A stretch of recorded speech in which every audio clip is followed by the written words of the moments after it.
Seulement les moines aussi. Recording in progress, thank you. Et donc, les psaumes qui sont des textes de l'Ancien Testament, bien sûr, des textes poétiques, très anciens. La plupart sont attribués même au roi David, donc 1000 ans avant le Christ.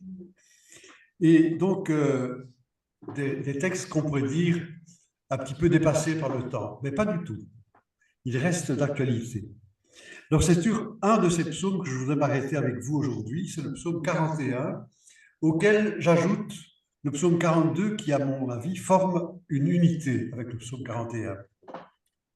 Donc, quand je parlerai du psaume, ce sera les deux ensemble. Donc, quand je dirai 41, c'est 41 et 42. Alors, je rappelle que la numérotation des psaumes que nous utilisons est celle de la traduction en grec de l'Ancien Testament qu'on appelle la Septante.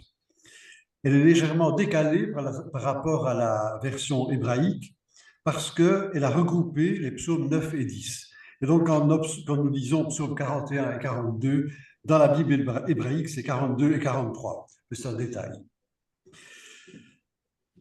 Donc, pourquoi un psaume comme celui-là? Parce que les événements que nous vivons éveillent parfois notre attention sur un passage qui nous semble très actuel, qui nous rejoint, qui nous touche, et c'est le cas, je crois, du psaume 41-42. Quoi, en effet, de plus actuel que cette question qui revient comme un refrain dans le psaume 41, « Où est-il ton Dieu ?» C'est le titre que j'ai donné à l'exposition. « Où est-il ton Dieu ?» Alors, avec ce qui défile quotidiennement sur nos écrans, les guerres, les destructions, les catastrophes, les incendies, on voit ressurgir régulièrement la classique objection. Ah ben, si Dieu existait, tout ça n'arriverait pas. De fait, cette mise en question, elle nous est constamment, je dirais, jetée à la figure par le monde, parfois par nos proches. Pourquoi ces catastrophes? Pourquoi ces guerres, ces destructions? Pourquoi ces souffrances injustes, etc. Où est Dieu là-dedans? Où est-il ton Dieu? Et donc, c'est une pierre d'achoppement, cette rencontre du mal, des catastrophes, des choses inexplicables si on estime que Dieu est le maître du monde. Comment concilier l'idée d'un Dieu juste et bon avec, par exemple, la mort d'un enfant innocent? Je pense à Dostoïevski dans son chef-d'œuvre Les Frères Karamazov, où il y a un personnage, Ivan Karamazov, qui dit qu'il est incapable d'accepter un Dieu qui tolère la mort d'un enfant. Et c'était cette question qui nous est lancée de toutes parts, par le monde, par nos proches, eh bien, parfois qu'il surgit aussi dans notre propre cœur. Où est-il ton Dieu?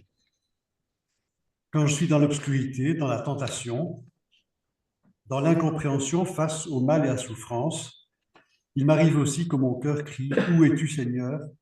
Pourquoi me cacher ton visage ?» Autant de termes qu'on trouve dans les psaumes d'ailleurs. Et je crois que reprendre ensemble et méditer ensemble le psaume 41 peut nous aider à répondre à nouveau à ces questions, peut nous aider à raviver notre foi, peut nous aider aussi à purifier notre image de Dieu. Donc nous allons lire ensemble le psaume 41. Il sera affiché. Oui, il est affiché? Très bien. Comme un cerf altéré cherche l'eau vive, ainsi mon âme te cherche, toi, mon Dieu. Mon âme a soif de Dieu, le Dieu vivant. Je n'ai d'autre pain. Quand pourrais-je m'avancer, paraître face à Dieu? Je n'ai d'autre pain que mes larmes, le jour, la nuit. Moi qui chaque jour entends dire « Où est-il ton Dieu ?» Je me souviens et mon âme déborde.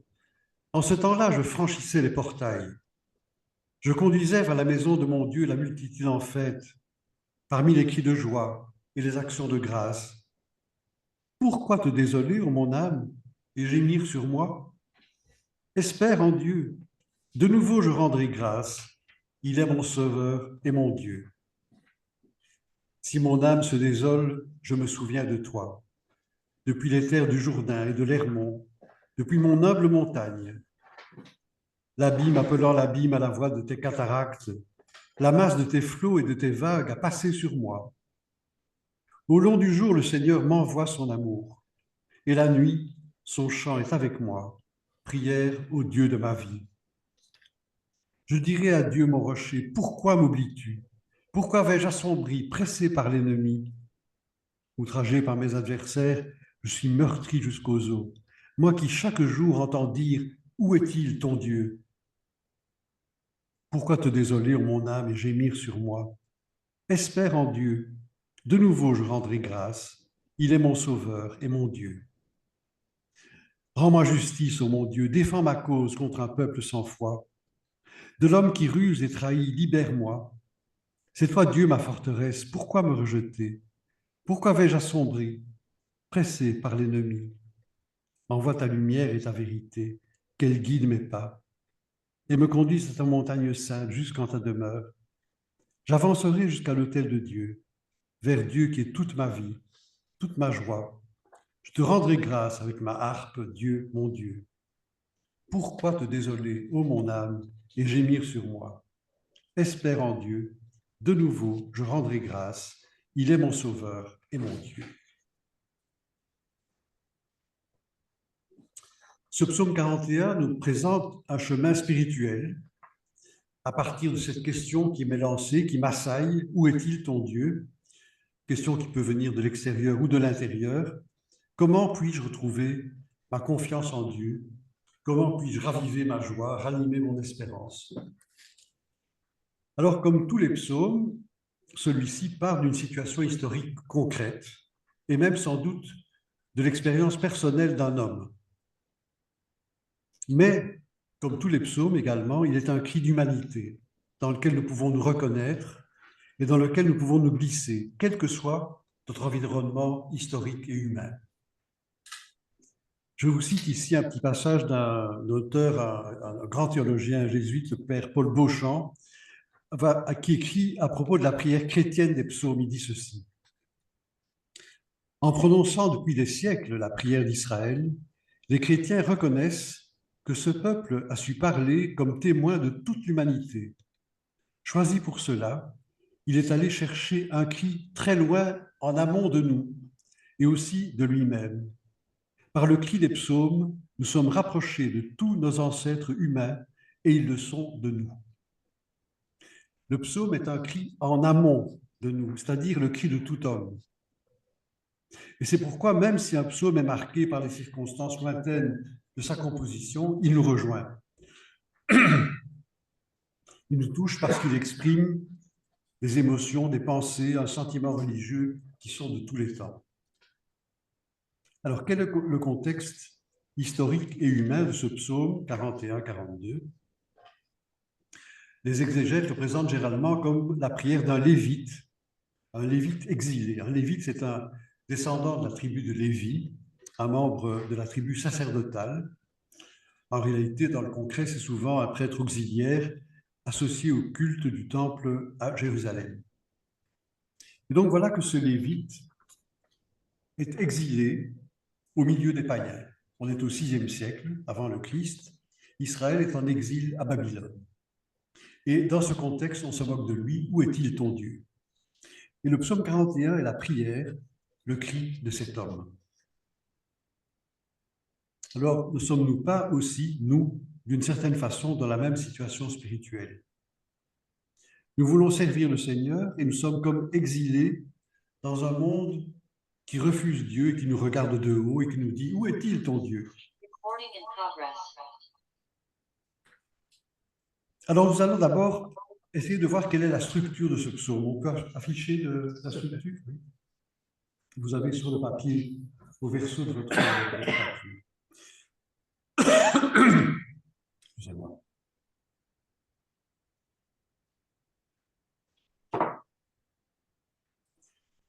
Je pense que le psaume est construit autour de 3 pôles qu'on pourrait les définir par aujourd'hui, hier, demain. Aujourd'hui, le présent que nous vivons, hier, le passé, bien sûr, demain, l'avenir. L'aujourd'hui, c'est la situation spirituelle présente qui est exprimée par le psalmiste. Et cette situation spirituelle, pour lui, c'est quoi? Ce sont les moqueries des païens dans ce lieu d'exil qui lui disent: où est-il ton Dieu? Au verset 1er, on parle de ce peuple sans foi. Et ces moqueries font surgir dans son cœur des questions. Quand pourrais-je m'avancer, paraître face à Dieu? Et puis, pourquoi te désoler, ô mon âme? Ou bien, à Dieu de nouveau, pourquoi m'oublies-tu? Pourquoi me rejeter? Puis, pourquoi vais-je assombri? Des questions qui sont suscitées par cette situation de contradiction, de moquerie, de rejet.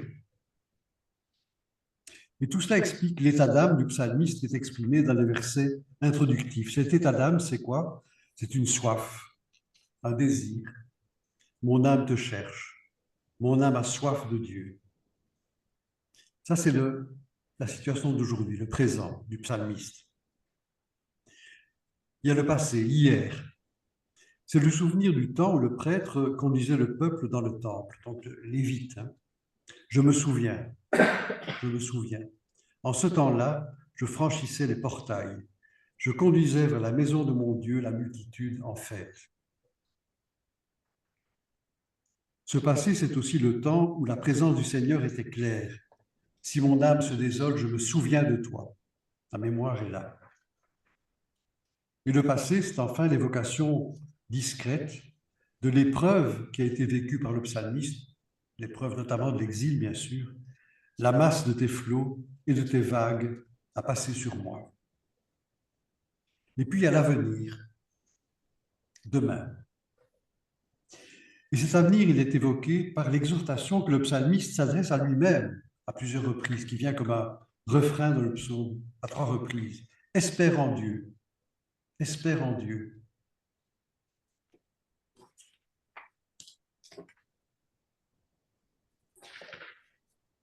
De nouveau, je rendrai grâce. Il est mon sauveur et mon Dieu.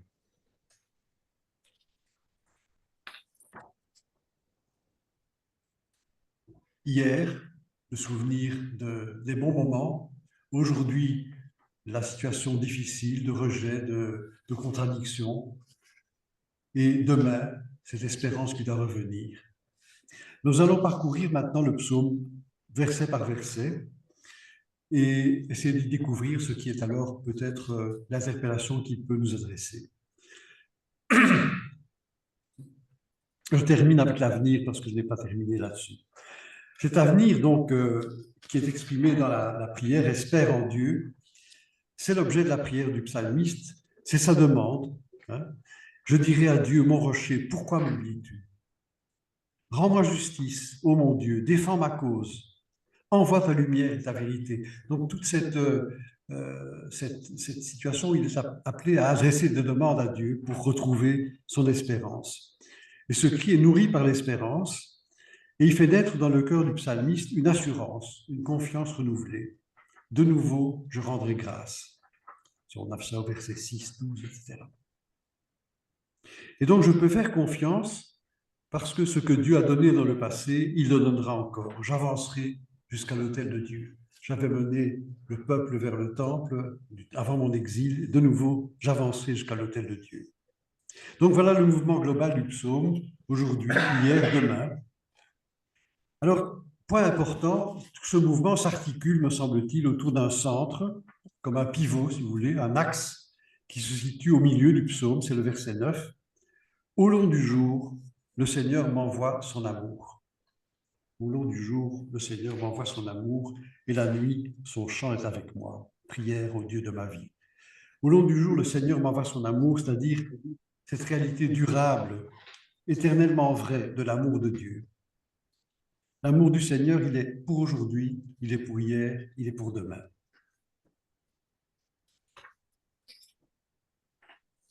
Maintenant, nous allons suivre les versets du psaume, pas à pas, si vous voulez. Comme un cerf altéré cherche l'eau vive, ainsi mon âme te cherche, toi mon Dieu. Mon âme a soif de Dieu, le Dieu vivant. Quand je suis ébranlé, secoué par les moqueries du monde, quand je subis des persécutions de toutes sortes, quand je suis oppressé par les questions et les obscurités de mon cœur, je me mets à la recherche de Dieu. Jadis, il m'a touché, il s'est révélé à moi, il a embrasé mon cœur, et aujourd'hui, son visage m'est caché, mais j'ai soif de lui. Et dans ma soif, je cherche la source. Je ne sais plus où elle est, mais je sais qu'elle existe, car déjà j'ai goûté l'eau vive. Mon âme a soif de Dieu, le Dieu vivant. Cette soif de Dieu, c'est le tourment profond de l'homme, c'est la quête profonde, je crois, de tout homme. Soif d'une plénitude, d'une paix, d'une joie, d'un amour infini. C'est tout ce pourquoi nous sommes faits, mais qui est pour nous hors d'atteinte, hors de portée. C'est dans ce sens, cette espérance, cet appel à une plénitude, que saint Augustin peut dire que la prière est d'abord un désir, un saint désir suscité par Dieu lui-même. Et Thérèse de l'Enfant Jésus, dans ses écrits, n'hésite pas à parler de désir infini. Quand on a édité son œuvre, on avait corrigé, parce qu'infini, on trouvait ça un peu exagéré de la part d'une personne humaine, mais c'est de ça qu'elle parle, des désirs infinis. Le verset 4, « Je n'ai d'autre pain que mes larmes, le jour, la nuit, moi qui chaque jour entends dire, où est-il ton Dieu ?» Voilà le psalmiste, mais n'oublions pas que ce psalmiste est aussi chacun de nous, qui est harcelé, qui est tenté dans sa foi. Où est-il ton Dieu? Il n'a plus que l'amertume des larmes. C'est important de se rappeler ici que l'épreuve de la foi, la nuit spirituelle, est une réalité que beaucoup de spirituels et de saints ont connue et connaissent encore. La nuit, l'obscurité, où est-il ton Dieu? L'amertume des larmes. Quelques exemples. Dans la Bible, par exemple, vous avez le prophète Élie, qui a été un prophète spectaculaire, qui un jour est désespéré. Lui qui avait été un champion des droits de Dieu, il est persécuté par le roi Akab et Jézabel, il fuit au désert, il s'abrite sous un genêt et il crie au Seigneur, « Je n'en peux plus, prends ma vie. » Et le Seigneur le réconforte avec une galette de pain et un peu d'eau, et puis il le conduit à la montagne, à l'Horeb, où il aura alors une expérience non plus de la grandeur spectaculaire de Dieu, mais de sa discrète brise légère, dans le premier livre des rois. Un autre exemple plus récent, un saint comme saint Silouane, un moine du mont Athos, qui se sent réprouvé, rejeté par Dieu, et qui, dans cette situation d'obscurité, de ténèbres, entend comme une parole qui lui dit « Tiens-toi en enfer et ne désespère pas ». Donc des exemples d'obscurité spirituelle, de nuit spirituelle. Sainte Thérèse de l'Enfant Jésus, hein, les derniers mois de sa vie ont été marqués par une épreuve de foi radicale. Hein. Est-ce qu'il y a même un ciel, dit-elle. Plus récemment, Mère Teresa, on se rappelle de son sourire, de son témoignage, etc. Mais peu savent que pendant pratiquement 50 ans, elle a vécu dans une obscurité de foi presque totale. Je n'ai d'autre pain que mes larmes. Hein. Et puis vient le verset 5, « Je me souviens et mon âme déborde. » Je me souviens, ça c'est vraiment très important. La mémoire. L'Eucharistie est une mémoire, il ne faut pas l'oublier, hein, un rappel vivant d'une situation, d'une réalité qui nous fait vivre. Garder mémoire de l'œuvre de Dieu dans notre vie.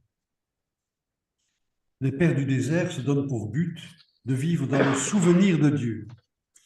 Pas simplement le souvenir comme on a un souvenir de voyage sur sa table, hein, une mémoire vivante. Et je le disais, au centre de notre vie chrétienne, il y a l'Eucharistie qui est mémorial de la mort et de la résurrection du Christ. Vous ferez cela en mémoire de moi.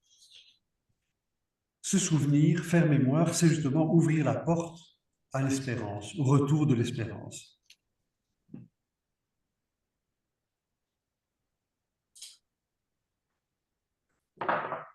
Le verset 6. « Pourquoi te désoler, ô mon âme, et gémir sur moi? Espère en Dieu, de nouveau je rendrai grâce, il est mon Sauveur et mon Dieu. » Et de fait, lorsque je fais mémoire de l'œuvre de Dieu, lorsque je me rappelle, lorsque je fais revivre en moi ce qu'il m'a donné, ce qu'il m'a révélé, je peux revenir vers l'action de grâce. Je peux surmonter mon découragement, je peux rebondir.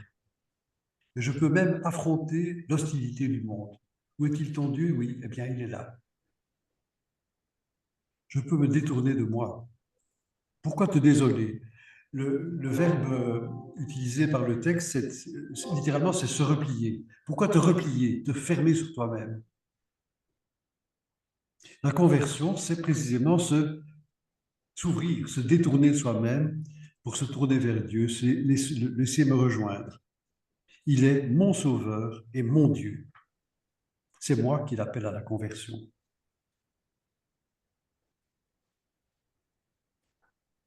Le verset 7, si mon âme se désole, je me souviens de toi. De nouveau, on est dans le souvenir de Dieu, mais il y a un balancement entre la désolation, hein, et le souvenir de Dieu. Je me désole dans mon exil, le Jourdain, l'Hermon, le Liban, et je me souviens de toi. Je reviens à mon humble montagne, la montagne de Sion, Jérusalem, le temple. C'est jamais à couper au couteau, on n'est jamais dans la parfaite lumière, dans la parfaite obscurité. L'obscurité n'est jamais loin, la lumière non plus. Si je me désole, je me souviens de toi. Alors, le verset 8, l'abîme appelant l'abîme. Ce sont des termes symboliques très forts, évidemment. On peut penser à l'abîme de ma misère, l'abîme de ma désolation, hein, de mon découragement, qui est un abîme relatif, et le mettre en pendant avec l'abîme qui nous est proposé, qui est celui de la grâce de Dieu, qui lui est un abîme sans fond, infini.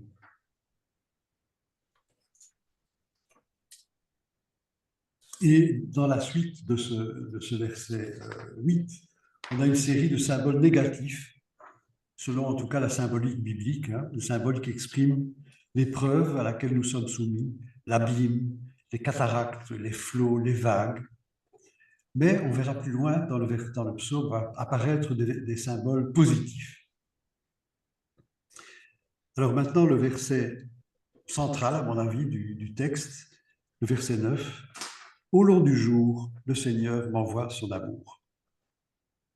C'est le centre du texte, le pivot autour duquel tout bascule. C'est une lumière qui éclaire l'entièreté du psaume. Une réalité que je suis invité à reconnaître et à accueillir dans un acte de foi. Dieu est fidèle à son amour, même dans la nuit. Il peut s'agir d'une nuit spirituelle, peu importe. Son chant est avec moi, son souffle m'habite, son amour me soutient. Il est le Dieu de ma vie. Au long du jour, le Seigneur m'envoie son amour. La nuit, son chant est avec moi, prière au Dieu de ma vie. L'amour de Dieu qui n'est pas sujet à des allées et venues, à des obscurités ou des effondrements. Il est inébranlable. Le verset 10. Je dirai à Dieu mon rocher. Pourquoi m'oublies-tu? Appuyé sur cette foi en un Seigneur qui est amour, qui ne m'abandonne pas, qui ne m'abandonne jamais, je peux dire que Dieu est maintenant pour moi un rocher. On arrive alors dans la symbolique positive. Je suis établi sur le roc.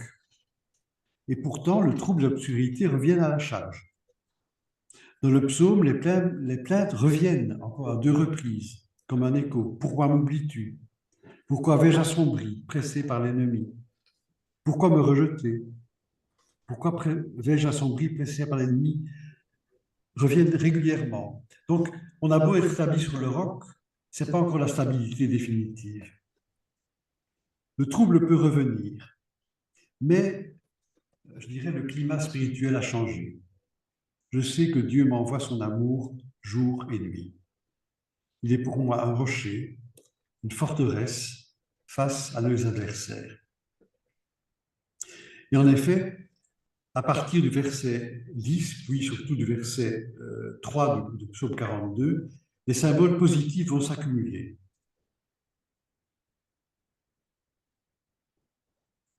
Il est mon rocher, il est ma forteresse, envoie ta lumière, envoie ta vérité, question de ta montagne sainte, de ta demeure, etc. Et le refrain, pourquoi te désoler, ô mon âme, espère en Dieu, revient encore, mais le contexte a changé. La prière s'adresse désormais au Seigneur avec une assurance renouvelée. Rends-moi justice, ô mon Dieu, défends ma cause, envoie ta lumière et ta vérité, qu'elle guide mes pas. Et on arrive ainsi à l'avant-dernier verset où culmine l'espérance, le retour à la sécurité, à la solidité du passé. J'avancerai jusqu'à l'autel de Dieu, vers Dieu qui est toute ma joie. Je te rendrai grâce avec ma harpe, Dieu, mon Dieu. J'avancerai jusqu'à l'autel de Dieu. Alors on peut penser évidemment ici à l'aboutissement de notre vie terrestre, au terme de notre parcours, à l'arrivée dans la patrie céleste. Le psalmiste parle du temple et de l'autel, l'autel qui se trouve au centre du temple. Nous pouvons penser à la Jérusalem céleste et à ce cœur de Dieu qui bat éternellement pour nous. Dieu est désormais toute ma joie, c'est la béatitude éternelle. Et enfin, si le psaume se conclut par le refrain, « Pourquoi te désoler, ô mon âme, et gémir sur moi ?» Il n'est plus que l'écho d'un trouble qui est dépassé, mais il peut être aussi encore comme un avertissement. Ce trouble peut revenir, l'obscurité peut à nouveau m'envahir, et qu'est-ce qu'il faudra alors faire? C'est reprendre le combat de l'espérance, refaire ce parcours, repartir de l'expérience du passé et revenir à cette solidité, cette assurance du Dieu qui m'envoie son amour jour après jour.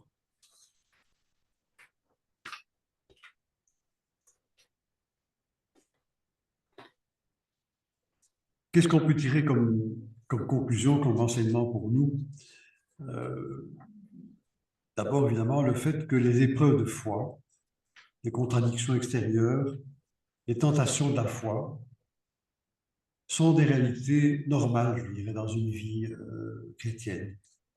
Ne doit pas nous faire peur, parce que la tentation, l'épreuve de foi, est toujours l'occasion d'un approfondissement, d'un progrès.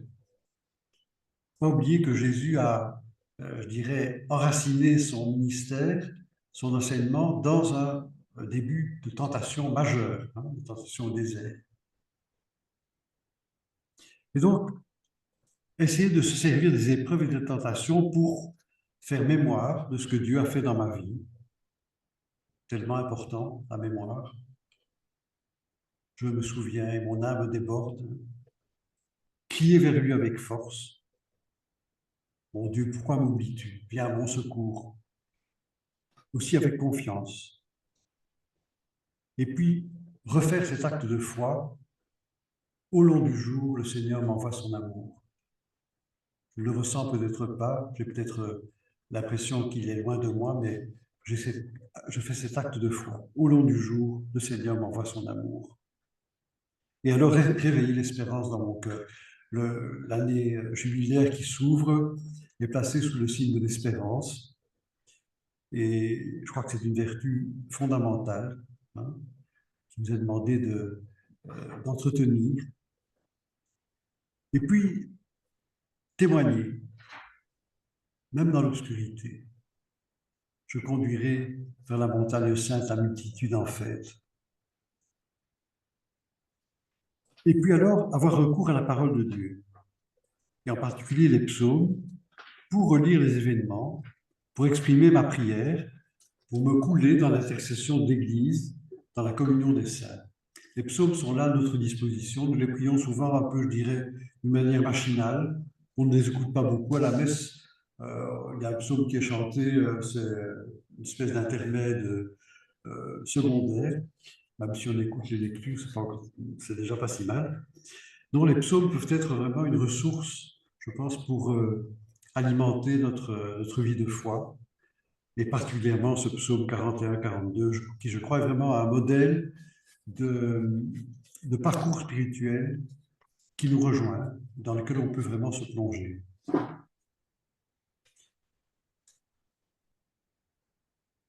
J'ai déjà fini, ça a été vite. Hein. Oui, il y a quoi? Suggestion là à la fin. Oui, Attends, Philippe va l'afficher. Donc,